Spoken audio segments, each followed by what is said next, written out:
Right, so we are back on the retro reviews now. So I said the next one I was going to review was King of New York, but then I had a change of heart. I was sipping on some tequila the other night, and I said, you know what, instead of doing King of New York, why not do King of New York versus New Jack City?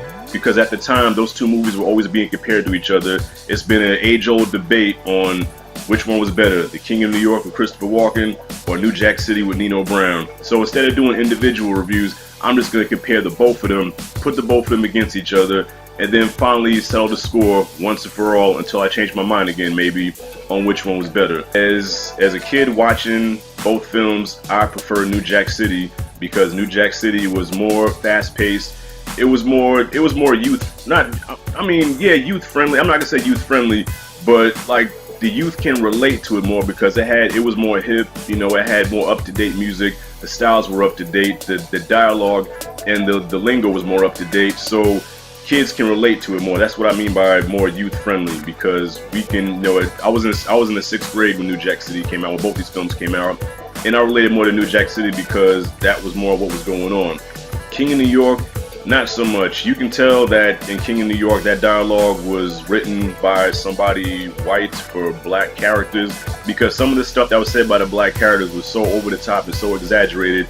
I'm like, dude, who really talks like that? Like the Lawrence Fishburne character in King of New York, Jimmy Jump, which I loved his character. I mean, you know, he was a badass, but he was a little over the top and a little too exaggerated for me. You need to let me bust a cap in that moon-headed motherfucker's ass, boy. Word! He's a fucking glitter boy. He's looking to get sprayed, laid, played, and slayed. You know what I'm saying? I heard that. You know what I mean? Like watching it now, I'm like, yeah, you know, I love Fishburne, but yeah, that performance was a little too much. And you know, then as I got older, I started to appreciate King of New York more, because even though King of New York is a little slower, but at the same time, I felt it was more gangster. I think Frank White had more layers to his character than Nino Brown did. Nino Brown was just a straight up killer, you know what I'm saying? Like, he was just a killer, he just wanted to make money, didn't care who he stepped on. But Frank White had, you know, Frank White actually thought he was doing the right thing.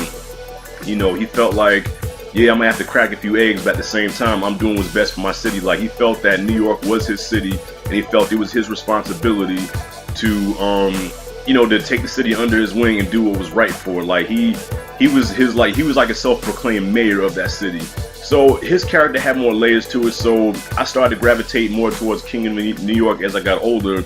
But now, as I'm in my 30s and that nostalgia really kicks in, you know, I watched I watched these films back to back the other night, and you know, I love the both of them. And it's so hard. It's like apples and oranges. You know what I mean? So I see why these films were so comparable for so many years, because they're both great films. They're both very different films, but they're both great films. From here on, nothing goes down unless I'm involved. No blackjack, no dope deals, no nothing. A nickel bag gets sold in the park. I want in. You guys got fat while everybody starved on the street. It's my turn. Yo, baby, we talking about combinating and consolidating. That's what up. You're not thinking I'm taking over the Carter. Yeah, we taking over the Carter. We gonna bum rush the whole damn thing. Damn. Crap. If you go performance for performance, like I said, Frank White was more of a layered character than Nino Brown was, but Nino Brown was more charismatic, okay? Then you had Jimmy Jump, you know, the Lawrence Fishburne character, who was buck wild, crazy ass, over the top, exaggerated, you know, kind of stereotypical thug black man. And then you have G Money from New Jack City, who was Nino's right hand man, and his character was a little complex because even though he was Nino's right hand man, eventually, you know, he wanted to take over and be the man over Nino because of the woman that he's with. And even though G Money ends up betraying him when he sets aside a deal with Ice-T, it's like, you know, Nino's like, dude, how can you betray me? And he's like, betray you? Like, dude, like, you took my girl, you taking credit for everything. You know what I'm saying? Like, how did I betray you? Like, motherfucker, you betrayed me first. So it was a shit like that I loved about New Jack City. And in King of New York, Frank White really had no solid relationship with any of the characters. Like, you know, like Fishburne and all those guys, they were his soldiers, they were his lieutenants, but he didn't really have a relationship with those guys, you know. Whereas in New Jack City, Nino had a relationship with all of them, so when something happened to one of those characters, it affected Nino, you know what I mean? So relationship-wise with the characters, I gotta give the edge to New Jack City. As far as the supporting characters, I give it to New Jack City because, like I said, you know, G Money, because of his relationship with Nino, was more relevant than Jimmy Jump's relationship was to Frank White. And now when you take the cops now, okay, so in King of New York you had David Caruso and Wesley Snipes and Victor Argo. They play Bishop. Shit, I can't remember the rest of the names, but they were the three cops that were hell bent on taking Frank down by any means necessary. And I felt like, as far as the cops go, I give the edge to King of New York because I thought those guys were more effective as characters, and you understood what their motivations was. Their performances were much better than, say, in New Jack City you had Ice-T and Judd Nelson, who played Appleton and Peretti.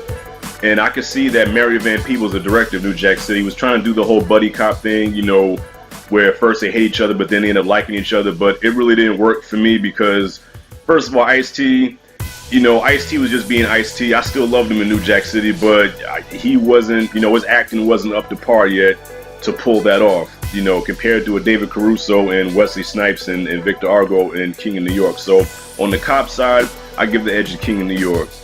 Okay, as far as the action goes, I give him about a tie because King of New York has some brutal action.